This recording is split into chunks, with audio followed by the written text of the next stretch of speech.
Methane second most important green house gas. Global warming में 30% contribution है methane का।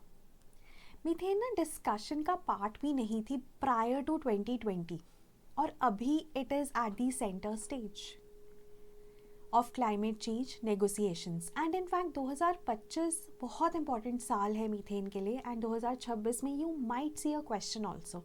क्यों, वो मैं आपको इस वीडियो में ज़रूर बताऊंगी। ऑल्सो अगर प्रीलिम्स में ना करंट अफेयर्स, आपको लगता है कि करंट अफेयर्स कहाँ से पढ़ना है, इतने सारे सोर्सेज हैं, थीम वाइज कैसे हम उन्हें अरेंज करेंगे, so this is the cause for you, epic cause.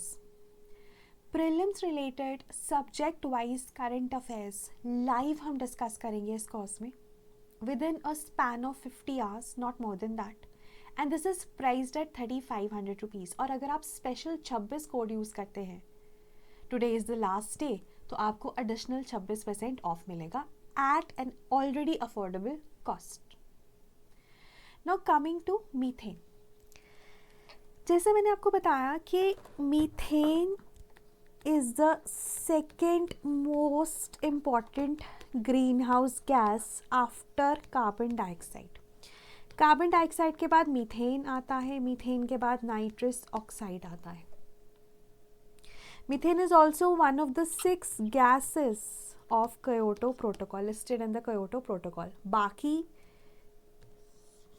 ये दो तो हैं ही, है ना, carbon dioxide, nitrous oxide. We also have HFCs, PFCs and SF6 और NF3 ऐड हुई थी दोहा अमेंडमेंट ऑफ 2012 में। तो टोटल 7 गैसेस हैं। अब ना मीथेन इसलिए भी इम्पॉर्टेंट है क्योंकि ये अब तकरीबन 30% जो ग्लोबल वार्मिंग हुई है ना अब तक, उसमें मीथेन का जो कंट्रीब्यूशन है 30% है। दैट्स क्लोज टू 1/3 और ये by any means it is not less. अब ना मीथेन के बारे में आप जितना पढ़ो उतना कम है, especially 2021 onwards, as a UPSC aspirant also, as someone who believes in the cause of climate change mitigation. अब ना मीथेन का जो ग्लोबल वार्मिंग पोटेंशियल है, वो कितना ग्लोबल वार्मिंग कर सकता है विज़िवी कार्बन डाइऑक्साइड, जिसका हमेशा 1 लिया जाता है। सो मीथेन की ना life is close to 12 years, 10 to 12 years हम इसकी लाइफ लेते हैं। कार्बन डाइऑक्साइड की तो 100 ईयर्स प्लस मानी जाती है, राइट। सो ग्लोबल वार्मिंग पोटेंशियल ना 2 चीज़ों पे डिपेंडेंट है कि वो कितनी एनर्जी अब्जॉर्ब कर रही है, गैस, एक गैस का मॉलिक्यूल कितनी एनर्जी अब्जॉर्ब कर रहा है, because that will lead to warming, ठीक है, एंड उसका लाइफ स्पैन कितना है, रेडिएटिव फोर्सिंग कितनी है और लाइफ स्पैन कितना है। अब मीथेन का लाइफ स्पैन तो कम है, 10 to 12 years compare to carbon dioxide, जिसका GWP 1 माना जाता है एज अ कन्वेंशन, बट उसका जो अमाउंट ऑफ हीट जो वो अब्जॉर्ब करी है, अमाउंट ऑफ एनर्जी जो अब्जॉर्ब करी है, वो बहुत ज़्यादा है। इसलिए ना GWP हम लेते हैं over a period of 20 years and over a period of 100 years as a convention. तो GWP अगर हम मीथेन का 20 ईयर्स पे देखते हैं ना, तो इट्स अप्रोक्सीमेटली 80, मतलब it is 80 times that of carbon dioxide. मतलब अगर एक मॉलिक्यूल ऑफ कार्बन डाइऑक्साइड है, वो 1 यूनिट एनर्जी अब्जॉर्ब कर रहा है, 1 यूनिट हीट अब्जॉर्ब कर रहा है, तो एक molecule of methane 80 times of that energy absorb कर रहा है। 100 ईयर्स में ये कम हो जाता है, ये 25 रह जाता है। क्यों? क्योंकि लाइफ स्पैन कम है मीथेन का। मीथेन क्या होता है? मीथेन ना it combines with hydroxyl ions to form carbon dioxide only eventually, right? That is how methane works and methane disintegrates. तो ये इसका ना GWP है। अब पहले ना मीथेन का GWP एक ही माना जाता है, जैसे कार्बन डाइऑक्साइड का हम 1 मानते हैं, तो मीथेन का भी ना 100 ईयर्स में 25 माना जाता था और 20 ईयर्स में ज़्यादा हो जाता है तो 80 ये माना जाता था, एक ही माना जाता था। फिर जब 6th असेसमेंट रिपोर्ट आई, assessment reports are released by intergovernmental panel on climate change, जो 1988 में बना था फ्रॉम UNEP एंड WMO, और ये असेसमेंट रिपोर्ट्स निकालता है at a period of 6 to 8 years. Latest 6th assessment report है जो 2021 में आई थी, और उससे पहले हमारे पास 2014 में 5th असेसमेंट रिपोर्ट आई थी. और ये अपनी रिसर्च नहीं करते IPCC, दुनिया में जो रिसर्च हो रही है उसको कंबाइन करते हैं, बस उसको कोलेट करते हैं, उसको क्यूरेट करते हैं. अब जो 6th असेसमेंट रिपोर्ट है ना, उसने मीथेन को डिवाइड कर दिया इनटू फॉसिल और non fossil, right, fossil versus non fossil या फिर बायोजेनिक.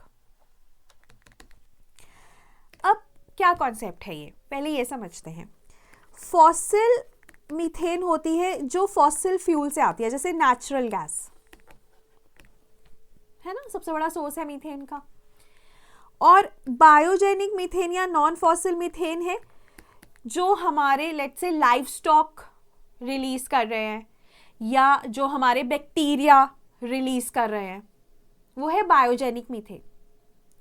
अब अगर हम AR6 की बात करें ना, तो AR6 कहता है कि फॉसिल मीथेन का जो GWP है वो ज्यादा है देन बायोजेनिक मीथेन. 2 यूनिट्स का ही फर्क है अप्रोक्सीमेटली, लेकिन फॉसिल का ज्यादा है.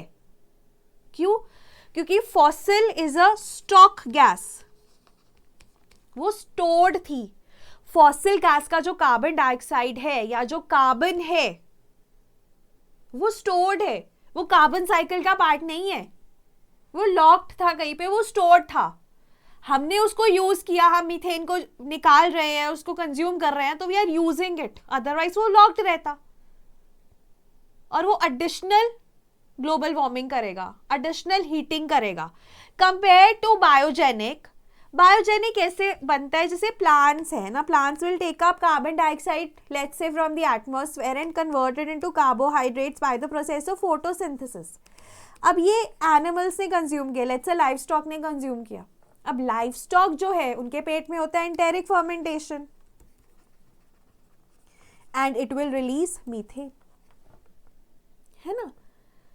अब वो मीथेन इवेंचुअली कार्बन डाइऑक्साइड में फिर से कन्वर्ट हो जाएगा, यही है cycle.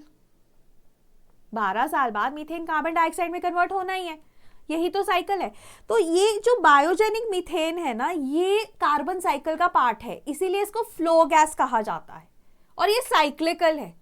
So if you have to remember, always remember that the GWP of non-fossil is less than that of fossil. 2 units का फर्क है.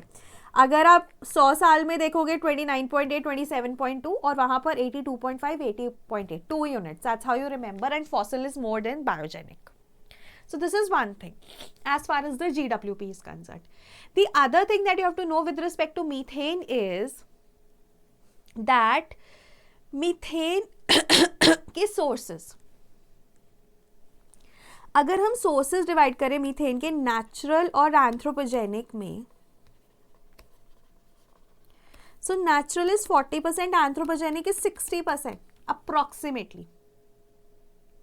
और नेचुरल में सबसे बड़ा सोर्स क्या है? वेटलैंड्स.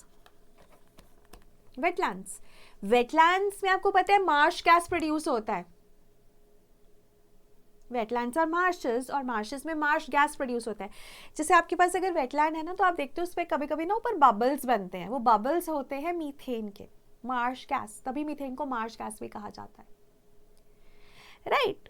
सो सबसे बड़ा सोर्स वेटलैंड्स है.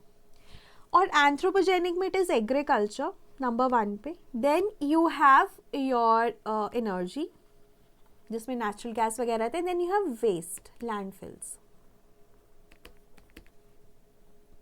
अब एग्रीकल्चर में भी अगर मैं बोलूँ तो लाइव स्टॉक सबसे बड़ा सोर्स है, क्योंकि लाइव स्टॉक एंटेरिक फर्मेंटेशन होती है, लाइव स्टॉक के पेट में एंटेरिक फर्मेंटेशन होती है and they release methane via burps और via farts.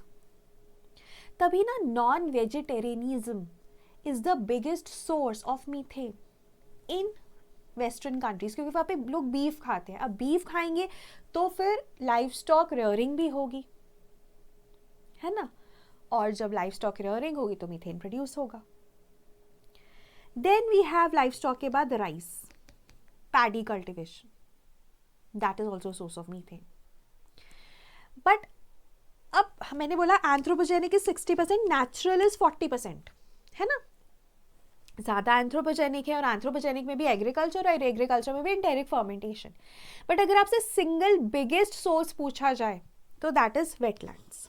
Single biggest source is wetlands, क्योंकि 100 यूनिट्स में ना 30 यूनिट्स वेटलैंड्स करते हैं, एग्रीकल्चर मात्र 27% करता है। बट हाँ, एंथ्रोपोजेनिक टोटल 60% है और नेचुरल 40% है, but single biggest source is wetlands, तो ये कभी नहीं भूलना है। उसके बाद ना हमारे पास बैक्टीरिया है। You have bacteria like methanogens and methanotrophs. Both of them are bacteria, prokaryotes. Methanogens are generating methane. ऐसे आप याद कर सकते हो। Methanogens क्या है? मीथेन को जेनरेट कर रहे हैं।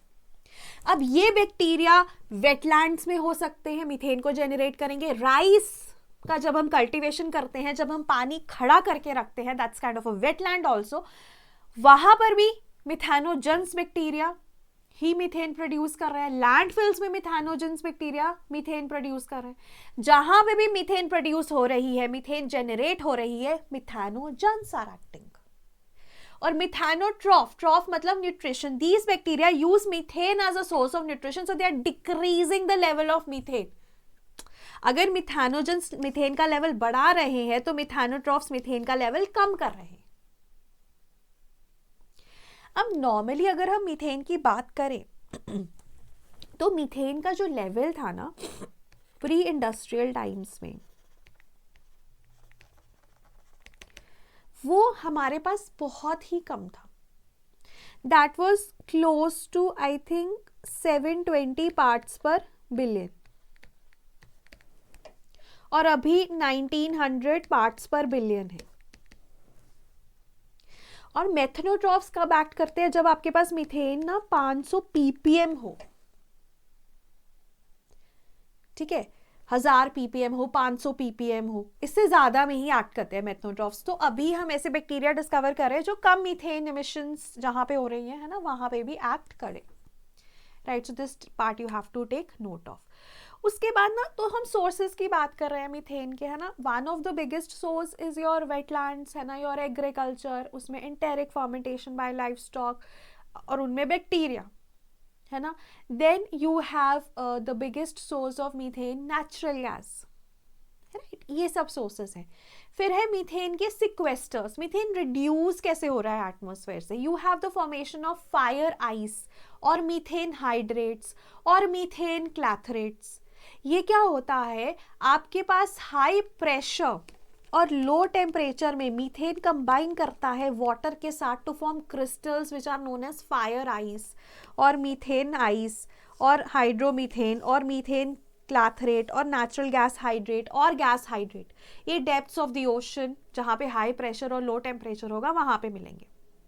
अब क्या हो रहा है? ग्लोबल वार्मिंग से टेम्परेचर बढ़ रहा है। टेम्परेचर बढ़ रहा है तो ये डीस्टेबल होने शुरू हो जाते हैं, अनस्टेबल होने शुरू हो जाते हैं, so they become sources of methane. जैसे परमाफ्रॉस्ट है, परमाफ्रॉस्ट मीथेन को स्टोर करके रख रहा है, बट जब थॉइंग परमाफ्रॉस्ट होगा तो वो सोर्स बन जाएगा मीथेन का। उसी तरह से मीथेन हाइड्रेट्स भी होते हैं, राइट। सो मीथेन मेथनोट्रॉफ्स हमने कर लिया। Now we come to the important reports. सबसे इंपॉर्टेंट रिपोर्ट जो मीथेन से रिलेटेड है वो है methane status report, global methane status report. UNEP और सीसीएसी निकालता है और इनके हिसाब से मीथेन के एमिशंस बढ़ रहे हैं, राइट। और India agriculture biggest source of methane emissions in India. Agriculture is the biggest source of methane emissions and India is the third biggest methane emitter in the world after China and USA. और India कुछ खास कर नहीं रहा है methane को कम करने के लिए, right. Then methane global tracker report भी है, ये इंटरनेशनल एनर्जी एजेंसी निकालती है, एनुअल रिपोर्ट है ये कि कितना मीथेन प्रोड्यूस हुआ, कहाँ से हुआ, all of that. Then global methane pledge. अब मैंने आपको ना बताया कि 2021 ऑनवर्ड्स मीथेन के ऊपर ना बहुत ज़्यादा इंपॉर्टेंस आ गया और इसी के तहत global methane pledge was launched in 2021 COP26 which took place in Glasgow। और ग्लोबल मीथेन प्लेज क्या था? 2020 लेवल्स में 2020 में जो भी मीथेन के लेवल्स हैं उसे हम 2030 तक 30% कम करेंगे। तो 30/30 से आप याद कर सकते हो कि मीथेन के 30% लेवल्स को हम 2030 तक कम करेंगे ऑफ द 2020 लेवल्स, राइट। अब why it is important for this year prelims is because अभी 2025 marked halfway of the global methane pledge, और अभी तक ना अगर हम देखें 8% ही हम रिड्यूस कर पाए हैं। अब ग्लोबल मीथेन प्लेज में ना इंडिया ने पार्टिसिपेट नहीं किया, रशिया चाइना ने पार्टिसिपेट नहीं किया। इंडिया ने तो इसलिए नहीं किया बिकॉज इंडिया एग्रीकल्चर पे बहुत डिपेंडेंट है, तो इंडिया इतने स्टीप टारगेट्स इमेजिन ही नहीं कर सकता without actually compromising a lot of agricultural income of the country. तो ग्लोबल मीथेन प्लेज में ना सबसे ज़्यादा जो रोल था यूएसए और ईयू का था, तो इंडिया तो डिडंट जॉइन इट, राइट। अभी तक 159 countries have joined this pledge. International methane emissions observatory ना यूएनईपी का ही इनिशिएटिव है और ये एक तरह से इम्प्लीमेंटिंग पार्टनर है जीएमपी का। अब ये ना ऑब्जर्व करेंगे मीथेन एमिशंस को, वो भी तो आपको करना है ना कि कहाँ पे मीथेन एमिशंस हो रही हैं, तो उसके लिए we have international methane emissions observatory, UNEP का है and it is the implementing partner of GMP. Then MARS, अब देखो COP26 में जो 2021 में हुआ आपके पास जीएमपी आया। नेक्स्ट ईयर 2022 में COP27 जो इजिप्ट में हुआ, we had MARS alert and response system. ये भी ना यूएनईपी के इंटरनेशनल मीथेन एमिशंस ऑब्जर्वेटरी के साथ एसोसिएटेड था and it is also for detecting the methane emissions, ठीक है, उनको डिटेक्ट करना, उनका अलर्ट भेजना, उसके लिए मार्स था। Then we have 2 initiatives. अब देखो लाइव स्टॉक, अगर आप एग्रीकल्चर को सबसे बड़ा एंथ्रोपोजेनिक सोर्स मानते हो तो उसमें लाइव स्टॉक एमिशन सबसे बड़ा सोर्स है मीथेन का। अब लाइव स्टॉक की ना अगर हम फीड ही ऑल्टर कर दें, है ना, उनको हम एंटी मिथेनोजेनिक फीड दें जिससे मीथेन एमिशंस थोड़ी कम हो जाएं, तो ड्रीम कम ट्रू होगा। तो यही कर रहा है र्यूमिनेट नाम का ही एक स्टार्टअप है जो बिल गेट्स फंड कर रहे हैं, ठीक है। और इसमें ना they are developing anti methanogenic feed, मतलब अगर हम इसको लाइव स्टॉक को खिलाते हैं, they are sort of supplements formed from red seaweed और रेड एल्गे, और ये मीथेन एमिशंस को कम करेंगे। अब र्यूमिनेट ग्लोबल लेवल पर है, इंडिया के लेवल पर वी हैव हरित धारा आइकर का इनिशिएटिव है, ये भी प्लांट से बना है। अगर हम लाइव स्टॉक को खिलाते हैं तो मीथेन एमिशंस कम होंगी। देन मीथेन सैट भी ना Jeff Bezos, everyone knows about Jeff Bezos, he is Amazon का फाउंडर। तो उन्होंने ना एक फंड चलाया था, Bezos earth fund. Now this along with New Zealand Space Agency have launched Methane Sat which is a satellite, और ये satellite ना रियल टाइम में मीथेन एमिशंस को डिटेक्ट करती है as small as 3 parts per billion, है ना। और अपनी वेबसाइट पे अपडेट होगा और नेम एंड शेम करेंगे, भाई आप इतना इमिट कर रहे हो, आप क्यों नहीं इसको रिड्यूस कर रहे, है ना। डेवलप्ड कंट्रीज इंडिया वगैरह को तो ब्लेम करने आ जाते हैं, खुद क्या कर रहे हैं। तो methane sat is New Zealand space mission along with the help from the Jeff Bezos Earth fund, right. So it's a high resolution satellite जो मेजर करेगा मीथेन के एमिशंस को across the world. Then biocover is nothing but a methane oxidation system. जो landfills है उनके ऊपर ना ये biocover which is made up of porous materials, और ये इनमें ना ऐसे कुछ सब्सटेंसेस है जो मेथनोट्रॉफ के लेवल को बढ़ाएंगे। तो एक तरह से ना लैंडफिल से अगर मीथेन प्रोड्यूस भी हो रही है तो बायो कवर उसको डिकम्पोज कर देंगे, उसको कन्वर्ट कर देंगे। They will utilize the methane as a source of nutrition. You have methanotrophs, so that's bio cover. फिर ना मीथेन में एक और चीज़ हम पढ़ते हैं कि सेकेंड बिगेस्ट मीथेन लीक जो Kazakhstan, this is very very important, Mangystau region of Kazakhstan में हुआ था, और बिगेस्ट मीथेन लीक हुआ था हमारा नॉर्थ स्ट्रीम में। तो ना ये मैप बहुत इंपॉर्टेंट हो जाता है, कज़किस्तान, ठीक है, यहाँ पर मैंगिस्टार रीजन में, and North Stream, we all know North Stream is from Russia to Europe. So biggest methane leak यहाँ पर हुआ है, man made of course, and the second biggest is in Kazakhstan.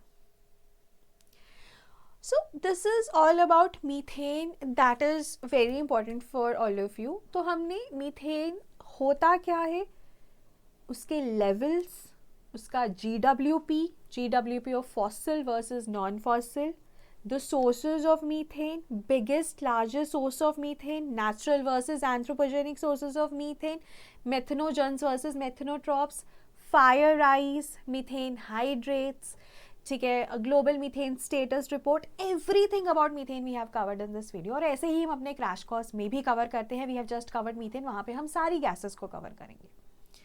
तो अगर आप एनवायरनमेंट पढ़ना चाहते हो, so you can join this crash course which is a complete crash course. और अगर आप सिर्फ एनवायरनमेंट पढ़ना चाहते हो तो subject wise crash courses are also available. So that was all from my end. Thank you so much and have a nice day.